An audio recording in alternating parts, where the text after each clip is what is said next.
खुश आमदीद। आज हम एक ऐसे मुकालमे की बात करेंगे जो कायनात के आगाज में हुआ था। ये एक सवाल था जो खालिक और उसकी सबसे फरमाबरदार मखलूक यानी फरिश्तों के दरमियान हुआ। यही वो सवाल है, सोचें जरा।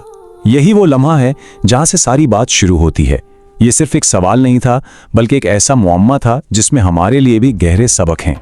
तो ये सब शुरू कैसे हुआ?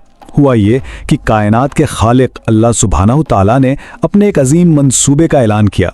वो मंसूबा था ज़मीन पर एक खलीफा यानी एक जानशीन मुकर्रर करने का, और बस इसी ऐलान के बाद ये गहरा सवाल उठाया गया। लेकिन इस सवाल में गहरा उतरने से पहले ये समझना बहुत ज़रूरी है कि ये सवाल पूछा किसने, आखिर फरिश्ते हैं कौन?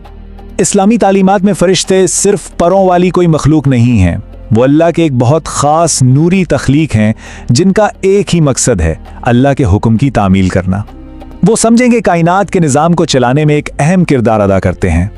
यहाँ एक बहुत ही दिलचस्प मुवाजना है जो फरिश्तों की फितरत को बिल्कुल वाज़े कर देता है। जैसा कि हमें तालीमात से पता चलता है, फरिश्ते नूर यानी रोशनी से बने हैं, जबकि जिन्नात को आग के बेधुएं शोले से बनाया गया है। ये जो बुनियाद का फ़र्क है ना, यही उनकी फितरत का तायुन करता है।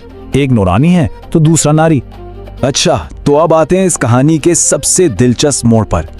फरिश्तों की जो सबसे बड़ी पहचान है वो है उनकी मुकम्मल और गैर मुतज़लज़ल इताअत। तो फिर उन्होंने ये सवाल किया ही क्यों?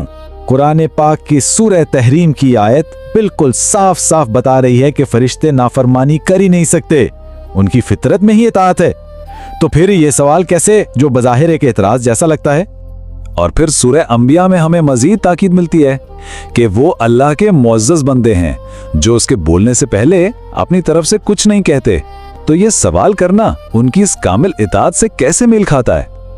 और ये तीसरी आयत तो बिल्कुल वाज़े कर देती है कि फरिश्तों का हर अमल अल्लाह के खौफ और उसके हुक्म की बुनियाद पर होता है। अब यहाँ एक वाज़े तज़ाद नजर आ रहा है।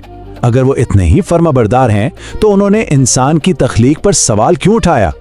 तो इसका हल क्या है? क्या ये कोई बगावत थी या मामला कुछ और था? चलें इस गुत्थी को सुलझाते हैं। कुरान के मुफस्सिरीन हमें बताते हैं कि फरिश्तों का सवाल बगावत या हसद की वजह से नहीं था। ये कोई झगड़ा नहीं था, बल्कि ये खालिसतन हैरत और इल्म हासिल करने की एक कोशिश थी। वो अपने रब की हिकमत को समझना चाहते थे, इस पर एतराज़ नहीं कर रहे थे। तो सीधी सी बात यह है कि उनका सवाल इल्म हासिल करने की एक ख्वाहिश थी, नाफरमानी का अमल नहीं। वो बस ये जानना चाहते थे कि इस नई मखलूक को बनाने के पीछे आखिर हिकमत क्या है। और अब हम पहुंचते हैं इस मुकालमे के उरूज पर, यानी अल्लाह का जवाब। अल्लाह का जवाब बहुत मुख्तसर है, लेकिन इसमें कायनात की वसअत छुपी है। मैं वो जानता हूं जो तुम नहीं जानते। ये एक याद दहानी है कि अल्लाह की हिकमत हमारी और यहाँ तक कि फरिश्तों की समझ से भी कहीं आगे है। और फरिश्तों का जवाब देखें, ये उनकी अजमत दिखाता है। उन्होंने फौरन अपनी हद को माना और कहा, पाक है तू, हमें तो सिर्फ इतना ही इल्म है जितना तूने हमें सिखाया है। यह है कामिल इताअत की बेहतरीन मिसाल।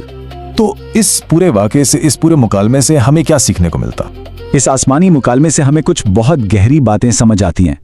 पहली बात तो ये कि सच्ची इताअत का मतलब आंखें बंद कर लेना नहीं होता, बल्कि इसमें समझने की ख्वाहिश भी शामिल हो सकती है। दूसरी बात ये कि असल हिकमत ये जानने में है कि हम सब कुछ नहीं जानते।